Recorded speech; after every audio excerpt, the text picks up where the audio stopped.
অনেক মেয়ের বিবাহ হচ্ছে না শুধু বাবা না থাকার কারণে। আপনি হয়তো মেয়ের বাবা দেখে বিয়ে দিয়েছেন, ভালো কথা, পরের দিন সকালে যদি মেয়ের বাবা মারা যায়, কে ধরে রাখবে? উনি কি আজীবন থেকে যাবে? আমি অনুরোধ করে বলবো, হায়াত মত এটা আল্লাহর সিদ্ধান্ত। এখানে আপনার আমার নাক গলানোর কোনো অধিকার, কোনো সুযোগ। কারো ঘরে যদি দেখেন যে বাবা নেই, তাহলে আরও দ্রুতভাবে সেখান থেকে বিয়ে দেওয়ার চেষ্টা করবেন, বিয়ে করানোর চেষ্টা করবেন।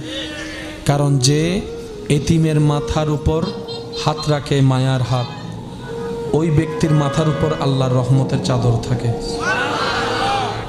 কোথাও যদি এতিম দেখেন, ওনাদেরকে অবমূল্যায়ন করলে আমরা অমানুষ হয়ে যাব, আল্লাহর দরবারে, আল্লাহর কাঠগড়ায় আমরা আসামি হয়ে যাব।